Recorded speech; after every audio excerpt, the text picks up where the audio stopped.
அந்த தைரியம் இருந்துச்சா யாருக்காவது? இன்னைக்கு சிங்கம் இல்ல, இவங்க இந்துத்துவ தலைவி. அந்த இந்துத்துவ தலைவி எப்ப சொன்னீங்களோ அப்பயே தோத்து போச்சு இங்க கட்சி. தமிழ்நாட்டில் ஜெயிக்க முடியாது. அம்மாவை ஒரு குறுகிய வட்டத்துக்குள்ள கொண்டு வந்து காமிக்கிறீங்கன்னு சொல்லி சின்னம்மா அதுக்கு ரிப்ளை கொடுத்தாங்க.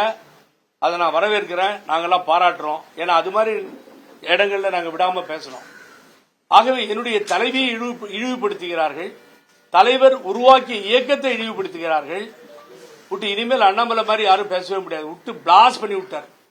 நாங்க தான் செயல்பாட்டில் இருக்கிறோம். அனைத்து இந்திய அண்ணா திராவிட முன்னேற்ற கழகம் செயல்பாட்டில் இல்லை. கோயம்புத்தூர்ல 2-3 இடத்துல டெபாசிட் போயிடுச்சு, 7 இடத்துல மொத்தமா போயிடுச்சு, 3வது இடத்துக்கு தள்ளப்பட்டுடுச்சு ஏடிஎம்கே. இத்தனையும் நடந்தாச்சு.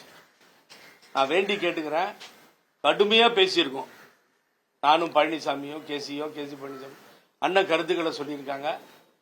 எங்களுக்குள்ள எந்த பிரச்சனையும் இல்லை. ஒன்னு தெளிவுபடுத்துற அண்ணன் பன்னீர்செல்வத்துக்கும் ஓபிஎஸ்க்கும் ஒருங்கிணைப்பு எங்களுக்கும் பிரச்சனை எதுவுமே இல்லை. நாளைக்கும் அண்ணன் தான் சொல்லுவேன். நேற்று கட்சியிலிருந்து எடுத்தப்பையும் அண்ணன் தான் சொன்னேன். நான் தவறா பேசவே மாட்டேன். ஆனா அவர் ஒரு திசையை நோக்கி பயணிக்கிறார், அதுல எங்களுக்கு ஒப்புதல் இல்லை. வடக்கே இருந்து ஆள்வதற்கு அனைத்து இந்திய அண்ணா திராவிட முன்னேற்ற கழகமும் திராவிட இயக்கமும் ஒப்புக்கொள்ளாது, யாரையும் அனுமதிக்காது.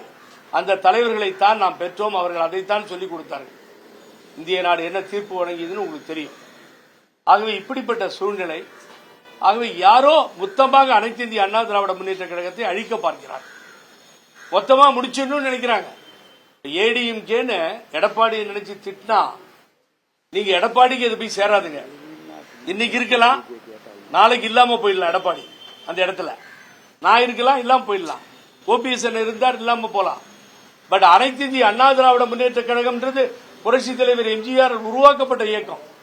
அதையே நான் ஆட வைக்கிறேன், ஒழிக்கிறேன்னு சொல்லி சொன்னா 2வது இடத்திற்கு வருவதை, தேசிய கட்சிகள் இங்கே வருவதை அனுமதிக்க முடியாது.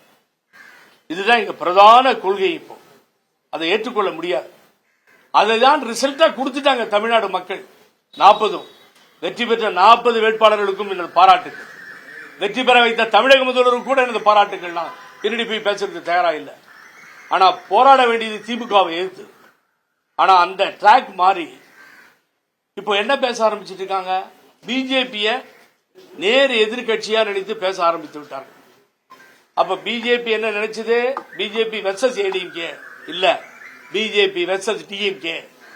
அந்த சூழ்நிலைக்கு வந்துருச்சு. இப்போ இத பொறுமையா பார்க்க முடியல சார். ஏன்னா உடனிருந்து பார்த்தவன், 21 நாள் ஜெயில சுத்திட்டு இருந்தவன் நாய் மாதிரி. நான் பெங்களூர்ல திரும்பி இவங்கெல்லாம் ஜெயில இருக்கும் பொழுது என்ன நடந்ததுன்னு தெரியும். என்னுடைய சொத்துக்களை பிணையாக கொடுத்தவன். இவ்வளவும் பார்த்த நான் பதவி எதுவும் அனுபவிக்கல. அண்ணன் எக்ஸ் எம்எல்ஏ இருந்தாங்க, பழனிசாமி எக்ஸ் எம்பியா இருந்தாரு, அது கூட புகழேந்தி இல்ல. யார்ட்டையும் போய் யாசகம் கேட்டு நான் நிக்கல இது வரைக்கும். ஆனா இப்ப தேவையா இருப்பதெல்லாம் ஒற்றுமை தேவை.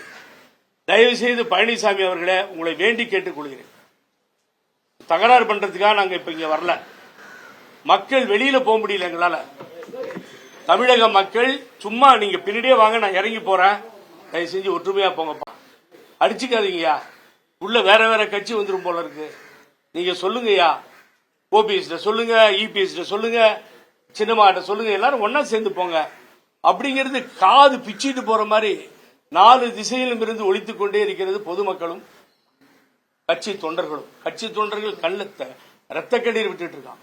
The situation is like this. We need unity.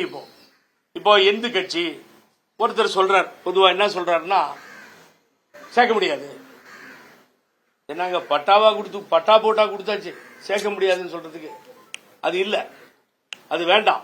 தயவு செஞ்சு அதை ஸ்டாப் பண்ணி நான் வேண்டி கேட்டு கீழே இறங்கி வாங்க, எல்லாரும் வாங்க, ஒட்டுமொத்தமா ஒன்னா சேர்ந்து அனைத்து இந்திய அண்ணா திராவிட முன்னேற்ற கழகம் ஒற்றுமையாக ஒரு இடத்திற்கு வர வேண்டும் என்ற எண்ணத்தில் தான் இன்றைய தினம் இங்கே சேர்ந்திருக்கிறோம்.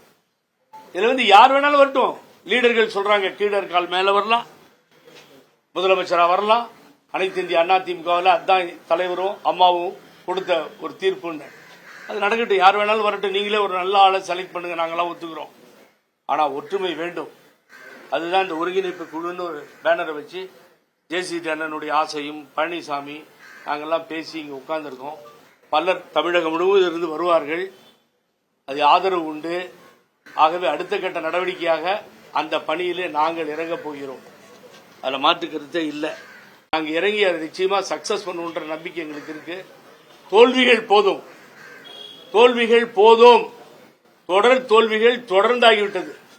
இனிமேல் தோல்விகளை தொண்டர்கள் தாங்கிக் கொள்ள மாட்டார்கள். ஆகவே கையெடுத்து கும்பிட்டு மீடியா வழியாக கேட்டுக்கொள்கிறேன், இனிமேல் பிரிஸ்டீஜ் அதெல்லாம் பார்த்து இந்த கட்சியை நாசம் பண்ணிடாதீங்க. வேண்டாம். இதுதான் உங்களுக்கு ஃபர்ஸ்ட் இன்னைக்கு துவங்கி இருக்கோம். ஒவ்வொரு ஸ்டெப்பா நீங்க பாப்பீங்க, நாங்க முன்னேறி வருவோன்றதை அன்போடு தெரிவித்துக் கொள்கிறேன். ஒற்றுமை வேண்டிதான் இந்த கூட்டம், வேற யாருக்கும் எதிர்ப்பா இல்லை என்பதை மிக தெளிவாக பதிவு செய்கிறேன்.